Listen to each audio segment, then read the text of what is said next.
All right. Well, we are live today, and today we're going to talk about food. Food that isn't actually food. Can you believe that? Food that isn't food. So, before I start, let me just set the stage. I am not a doctor. I am not giving any sort of health advice here. I'm just sharing some things that I have learned and sharing some things that I have started doing myself that I've been doing some of these things for a couple of years, some more recently in the last few months. Because here's what you might not know. And I guess I should also throw the caveat out there. I did work as an executive for some food companies as well. So I do know a little bit about the food processing and the food industry as well. But again, by no means am I an expert. Am I trying to give you any sort of scientific results in this right now? I'm just talking, and the reason is that most of you are being sold food, or you're buying things that you're told are food, but it's not actually food. It's actually dead. It's not really food. And so you can think of it, it's no different than if you were to eat a piece of cardboard. You know, that cardboard used to be a tree. It used to be a living thing, but through processing, it got cut up, it got processed, it got chemically altered to make it into cardboard. And unfortunately, most of what is sold in the grocery store is like that cardboard. And I'm going to explain a little bit more. I'm going to give you a few tips because, again, it's hard to know. I've been on this journey for a few years, and so I'll give you some tips and some things that I'm doing as well. And again, this is live. This is recorded live. I don't even have any notes in front of me. But if you are on with me live, if you're watching this live, feel free to let me know you're here by posting in the comments, or if you have any questions or other things as well, let me know. Okay. So yeah, one of the things, and one of the reasons why I want to talk about food is it's something that we all eat every day. It's something that our body needs. We need nourishment. But here's the funny thing is, the world is getting fatter, but it's more malnourished than ever, right? So as humans, we're consuming more food, we're gaining more weight, and yet our bodies are not actually nourished. Okay. And one thing that I've learned just recently is, when your body is craving something, it needs certain different things. Okay. And so we tend to overeat. So for example, if I'm eating, just a couple of things, let's say a piece of meat and some pasta. Well, my body wants other things. It wants fruits, it wants vegetables, it wants some fermented food, some other things that I'll talk about in this video or maybe in some other videos. And it wants those things. And so it's continuing to tell you that you're hungry, even though you're not really hungry. Your body just wants the right stuff, right, for its nourishment. And so you can eat a whole box, a whole bag of pasta, and you can eat a whole half a cow. And the problem is, your stomach is going to feel full for a while, but you're not actually nourishing your body, because yes, there are nourishment in those things, but it's wanting some other things as well.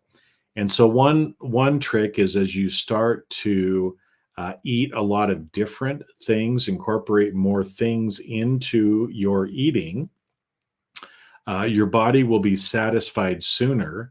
And in fact, you won't be eating as much either.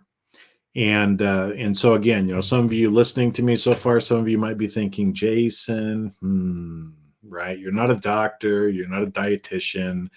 What do you have any business talking about this? Well, the reason I'm talking about it is because this is one of the areas where I think people are being lied to. and you're being marketed to in a certain way to believe that you're buying something that you're not actually buying. Okay. And so I'll give you an example. Okay. I just recently bought a new little lap blanket because it's a little cold, and sometimes I like to have a little blanket over my legs. So I went out to Amazon and I was looking for a wool blanket.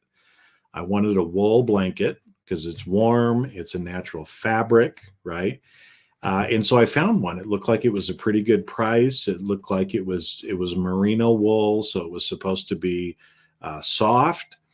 And so I bought it, and it came in the mail to me, and I opened it up, and it felt nice, but it didn't quite feel like wool. And so I pulled out I got the tag, and I looked at it, and sure enough, there was 25% wool and 75% polyester. So, right in the title of the thing, merino wool blanket. They didn't say merino and polyester, right? And so again, I would look at that and say, well, that's not really a wool blanket. There's some wool in it, but it's mainly polyester, right? And so I would expect somebody who's marketing that to me to say, here's a polyester blend, here's a polyester blanket with wool. But to say something is wool when less than 25% of it is wool seems a little misleading and a little like a lie to me. Now, that same thing is happening with your food. Okay. And so, again, I'm just going to talk about a few basic things that I have done. And again, you might think, well, where do you have coming off on this? These are my own experiences, but I have released probably at least 60 pounds of my body weight in the last few years. You don't have to believe me. Just go back and look at some of my videos from a couple of years ago, and you'll be able to tell that I weighed much more than I do now. And one of the differences is I'm actually eating more than I did back then when I was fat. Okay. I'm eating more, but I'm losing weight.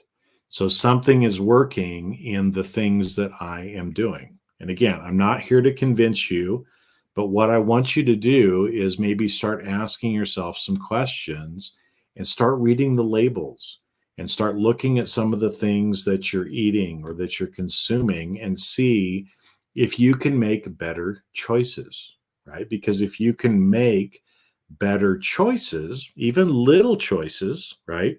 Those little choices add up to a huge, huge difference. Okay. So today, I want to kind of set the groundwork for that. Share with you some things that you can start thinking about, and then we'll talk more about some of them later. And again, this is in no particular order. But one of the things, let's talk first about soda or soda pop or carbonated drinks. Okay, and in this country especially, and I'm guessing in a lot of parts of the world, a lot of people drink soda. Now, soda is not really that good for you. When you think about what it actually is, it is carbonated water. It's usually sugar, some coloring, and some artificial flavorings. So right off, when you look at the ingredients, probably not the best thing to be drinking, okay? And they're empty calories, meaning that it just goes straight to your gut, straight to fat in your body. But let's even think about it a little deeper than just the ingredients themselves, okay? If you know the history of soda, and how it comes up. Most of the soda, and so again, think Coca-Cola, Dr. Pepper, Pepsi, the big, especially colas. Those were originally designed as medicine. So you would go to the pharmacy, you would go to what was called a soda counter that was usually in a pharmacy. So again, imagine that you would walk into a today, a CVS, a Rite Aid, a Dwayne Reed. There would be a counter over on the side, and you would go over and you would order soda water. Okay. And again, it was medicine. It was medicine. It was designed as medicine, but the people making them found out that if you add a lot of sugar to it, people actually really like it and they'll drink it, and I can sell more of it, right? If I say it's a drink and not medicine. Okay. So that's the same as if, somebody who makes cough syrup decided, hey, yeah, we made this to be cough syrup, but we can sell a lot more of it if we tell people it's something else. It is a fabulous tincture to grow your hair. I don't know, whatever, right? Make up something. And then they start marketing it that way to other people. Well, what's the problem if you're drinking medicine every day? Your body gets used to it, and then it no longer, when you actually need the medicine, is it actually there for you? It would be the same as if you were taking antibiotics every single day, just in case, because your body would get used to it.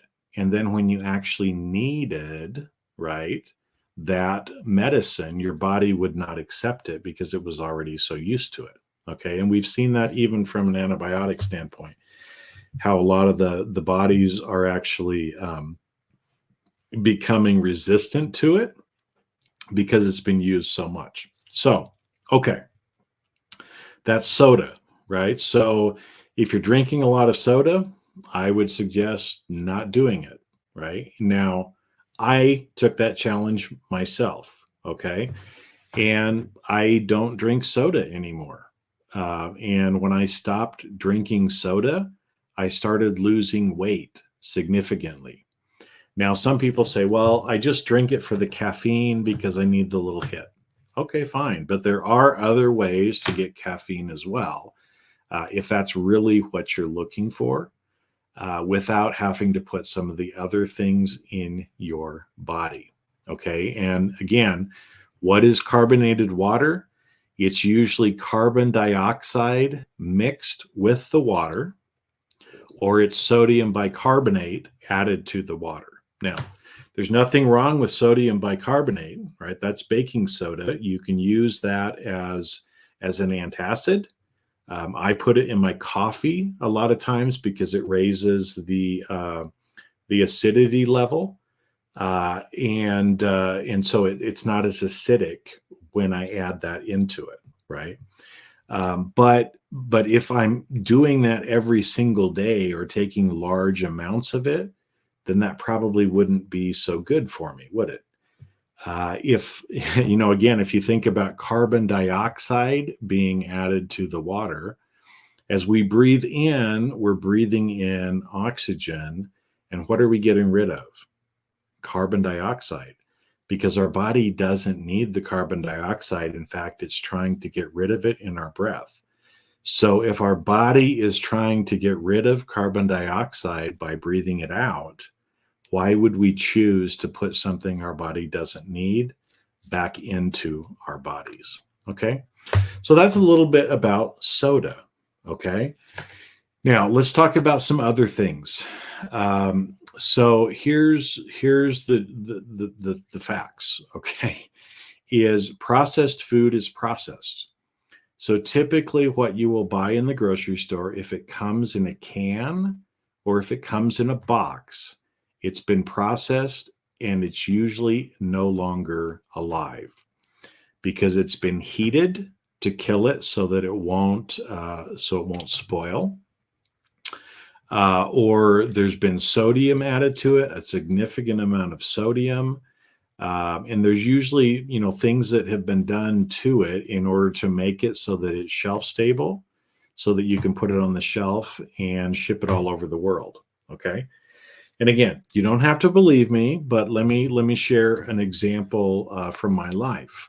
So one of the food companies that I worked for, we made a lot of potato products. In fact, if you've ever eaten French fries or hash browns in restaurants, the company I worked for probably made them. Now, the problem is, again, when potatoes come out of the ground, right, as soon as they come out of the ground, they will start to decompose. And most people don't like to eat brown potatoes. And so if you're going to store potatoes for a long time, unless you have a root cellar or some kind of a cool space, like I did when I was growing up as a kid, we could store potatoes for almost a year. But most people don't have that option. Most restaurants don't have the capability for it. And so they needed a way to modify the potato so that it could be stored and shipped all over the world and then prepared in the restaurant for people to eat. Okay. And so when I worked at this company, I went to what was called Potato University. So we had a big training company that actually showed us how we made French fry potatoes. And don't get me wrong, they're good. I like French fries. Okay, but here's the story behind it. Okay, is if I remember correctly, there are 11 different processes that we put the potatoes through in order to get them to a point that we could put them in a bag, freeze them, and ship them off. Okay. And part of that was to molecularly change the structure of the potatoes so that when they were in a frozen and preserved state, that they would still taste a certain way when the restaurant cooked it. And so again, I love potatoes. I grew up in Idaho. Okay. I love French fries. But I'm going to give you an example of some ways that you can make better choices. Okay. And so if you have the choice to eat French fries that have been processed and frozen, or you have the option to eat French fries that have been freshly prepared in the restaurant, which one do you think is going to be more nutritious? The one that was freshly prepared will provide you with more nutrition than the one that has been processed. And so as an example, and again, this is not an endorsement for any company or anything like that, but when I would go out to eat and go to a burger and fry place, I would choose to go to a place like In-N-Out or Five Guys that I knew were cutting the potatoes in the restaurant and cooking them right there, as opposed to ones that were frozen before, right? So this is where, again, can you start making some better choices, some better decisions to be healthier? Okay, so that's just one. Like I said, I'm gonna talk about a few today, and I'll share more later. Okay. But let's talk about, again, some of the packaging and things that you may not realize. Or if you have the choice between a couple of different things, which option you may want to choose instead. So let's first talk about meat and fish, okay? Because again, what you're being told is not necessarily true. And so let's first start with fish, okay? So usually when you buy fish in the supermarket, whether it's frozen, whether it's fresh in the counter, and again, I'll tell you, fresh fish means it's only been frozen one time, because pretty much all fish, the minute it comes onto the boat, when they're fishing it, they freeze it, okay? And then they'll send it wherever. And so like if you go to your grocery store and you see all the nice, what looks like fresh fish behind the counter, well, it's only been frozen one time. They de-thawed it and then they put it in the case. So obviously the more times you freeze something, thaw it out, freeze it, thaw it out, the more it deteriorates in the quality. Okay. But again, if you're looking in the grocery store, if you're looking behind the counter, or if you're looking in the frozen section, there's a couple of phrases that you want to look for. Now, most of the time, because especially here in the US, a lot of you have to label things as they are. Okay, so there is a term called farm raised, and there's another one called wild caught. Okay, so let's talk about what the difference there is. Wild caught means that a fisherman went out into the ocean, went out into the streams, lakes, whatever, and caught the fish in their natural habitat. Okay.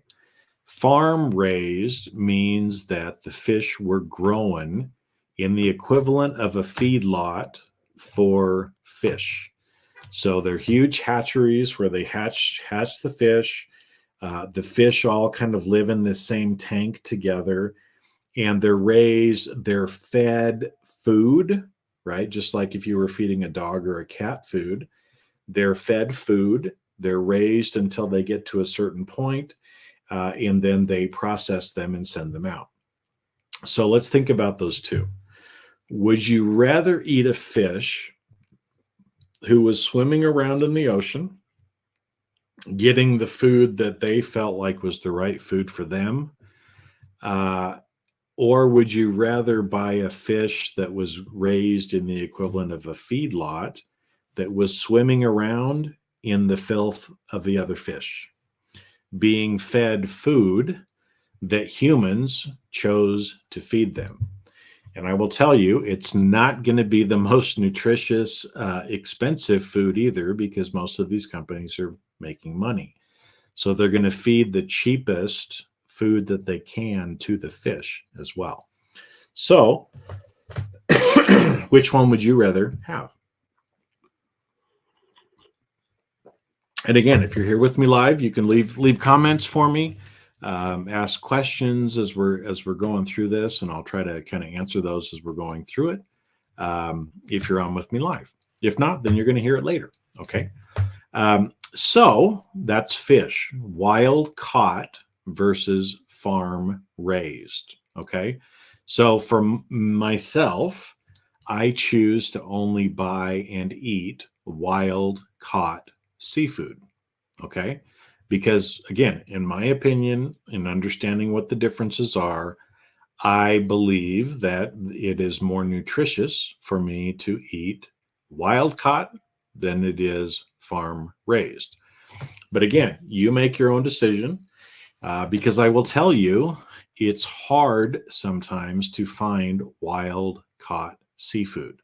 Most everything that's in the store is farm raised. Okay.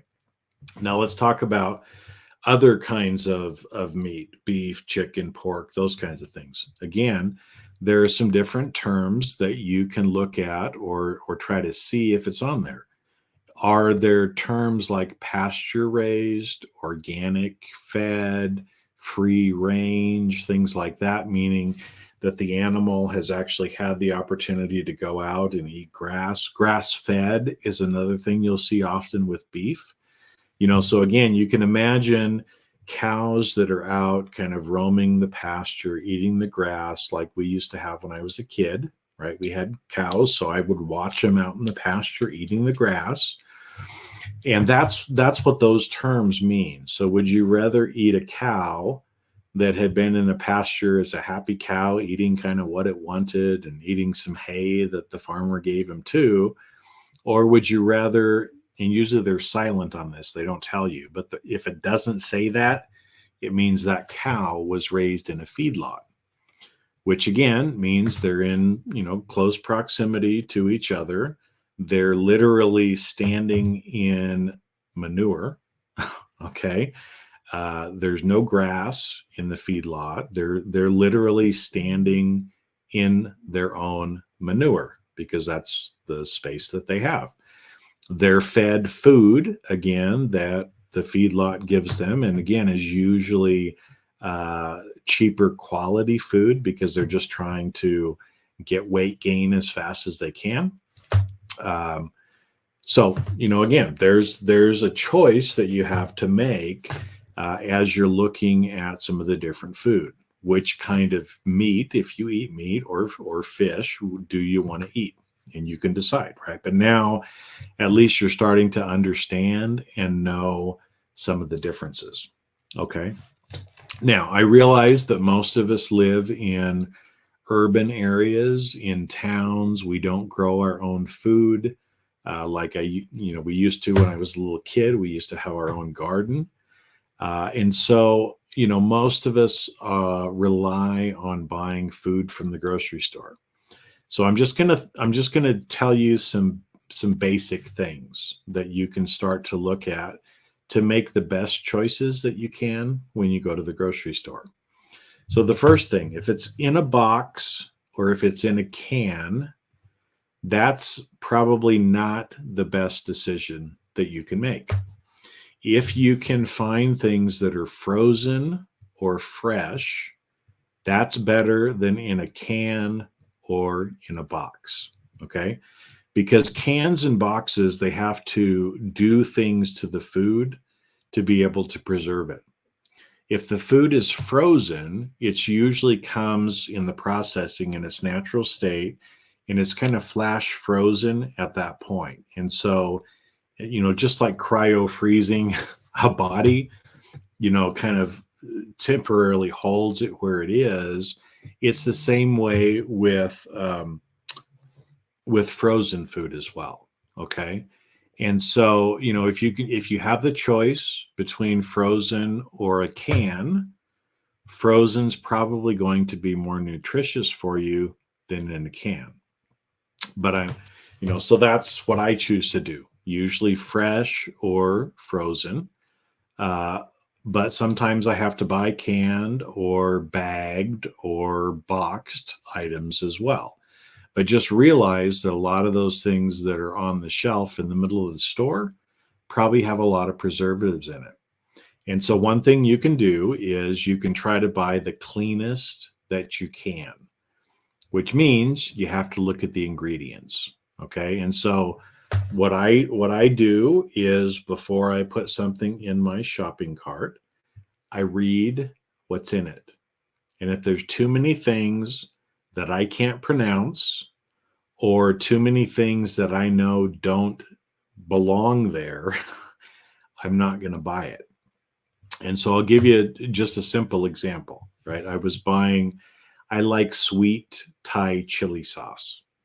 And so I was in the store and there were 4 or 5 different options of Thai sweet chili sauce. And so I picked up all of them, turned them over, and looked at what the ingredients were. And for some of them, there were a lot of ingredients, a lot of things that I could not pronounce, a lot of artificial flavors and colors. In fact, I think in all but one, there was a lot of that kind of stuff. One I picked up, it was actually made in Thailand, and there were very few ingredients. I think there were only 4 or 5 ingredients. The only one was xanthan gum, which is a binding agent. Maybe I'll talk about that later. That is there to kind of make sure that the oil and the water doesn't separate. But it had the cleanest ingredients, so that was the one that I chose to buy. Okay.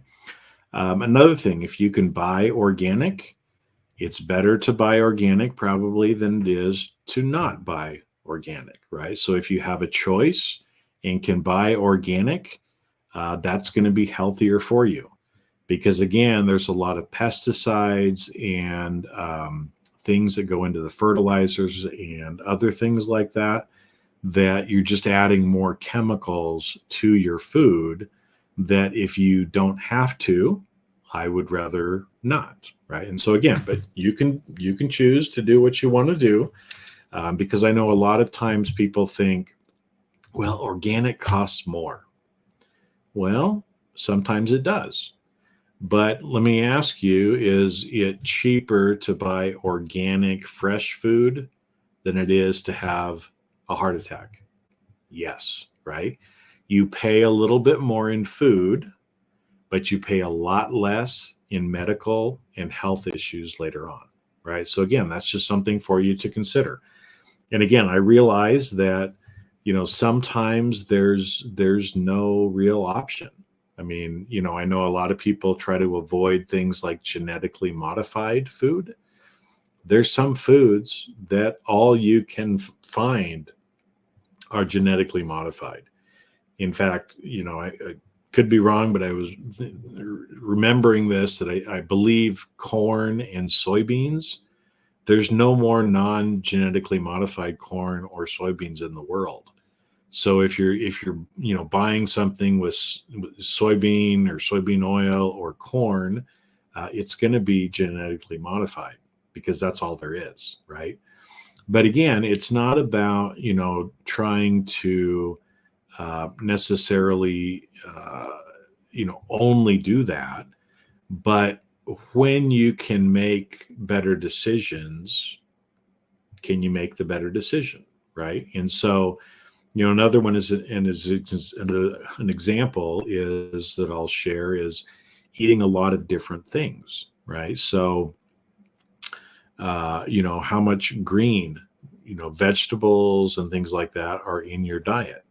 In fact, for most people, our diet should consume mainly fruits and vegetables with some meat and maybe some dairy, right? But again, you have to be careful because, sometimes the wrong kind of dairy is not right for you either. And in fact, I grew up with, what would they call it? It was like the table of food, right? It was like this pyramid showing you like how many of each of these different things you should eat. And of course, the top one or one of them was dairy. And so I was taught as a little kid that we need to have dairy. But the interesting thing is the group that came up with that was like the American Dairy Farmers Association or something like that, as a way, again, to market, to sell more dairy. But again, there's nothing wrong with dairy. But again, it's, do you know where it came from? Drinking milk from a cow that has a bunch of hormones and other things put into it is probably not as good a choice as drinking milk that is, organic grass-fed, right? And again, there's more options like that now that you have to choose from. In fact, what's interesting is humans are one of the only group that actually drink milk, except for raising its babies, which is interesting if you kind of think about.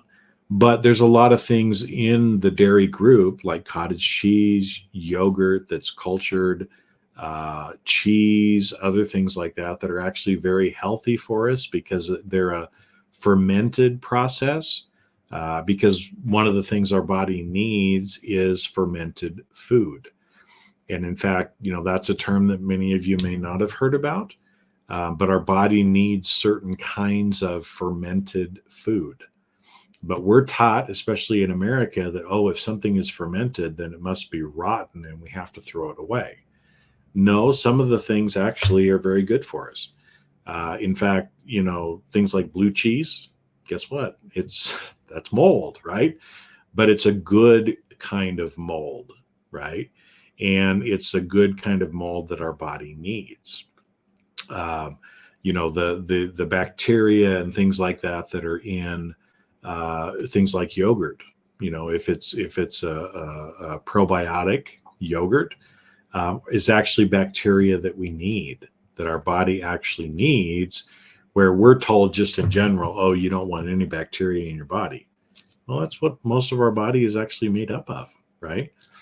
And so again, I've talked a little bit about some of the stuff, so far, but just to bring up to your awareness more that a lot of times the food that you're eating is not really food, right?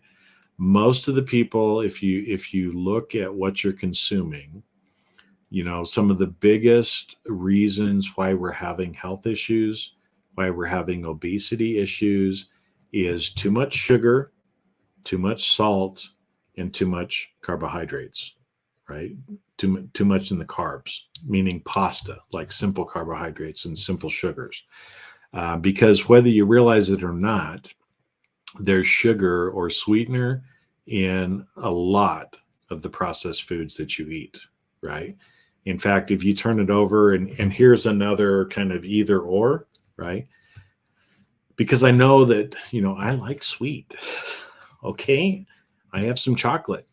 I usually have like a spoon of Nutella, if you know what that is. But that's really all the sugar that I have, except for the sugar in my creamer in my coffee each day, right? Because I'm not consuming soda. I'm trying to avoid sugars from anything else. Um, but if you have a choice, right? Again, if you have a choice between, high fructose corn syrup, which is a chemically modified sweetener from corn, high fructose corn syrup, not so good for you. In fact, in soda, usually they put in high fructose corn syrup instead of regular sugar because it's cheaper. But it also doesn't do very good things for your body, right? And so, again, if you have a choice between high fructose corn syrup or regular sugar is probably a better choice. If you have, an option for natural sweeteners instead, like monk fruit or stevia, maybe that's even better than sugar, right? Or just doing without the sugar, right? Because, like I said, I've cut out most sugar in my life as well. And anyway, so that's a little bit about that. Now, another thing probably to share with you today as well, and then we'll kind of wrap up. Because again, I could talk about this for days. In fact, I might talk about it for days. So, but another thing is the containers in which your food comes. Okay. Because whether you realize it or not, the contact the food has with the container that it comes in, a lot of times the residuals from that container will kind of contaminate or get into your food as well. Now, because it's cheap, most things are packaged in plastic wrap, plastic bags, plastic containers. Okay. And again, sometimes it's really hard to get away from plastic containers. But here's what I do is, most of the things that I buy, especially if it's produce, it's right from the produce area. And so there's no packaging on it, except for the little bag that you put the produce in to keep it, clean until you get home. And so I'm using a plastic bag there, but the grocery store I go to, they're biodegradable plastic bags. And so, I bring home the produce in them, save the bag. I use the bag for a dog poop bag too, right? So it's getting another use as well. So I'm reducing my imprint on the planet because of that. But I'm also controlling and keeping my food out of plastic as much as I can. Okay.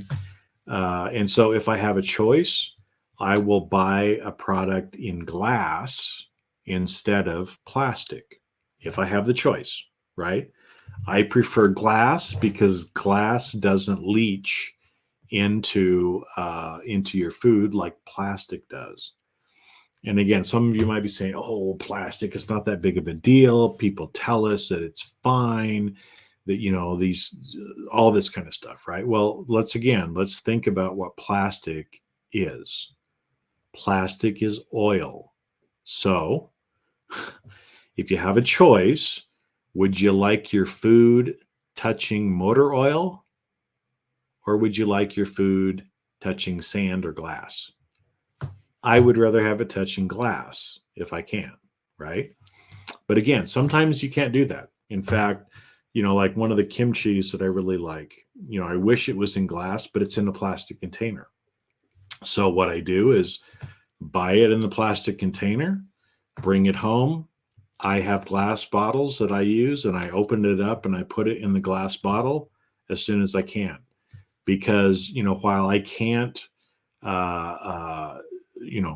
have anything to do with what the manufacturer chooses to send it in, I do have a choice once I buy it and bring it home. And so that's where, again, I usually will transfer things into glass as much as possible.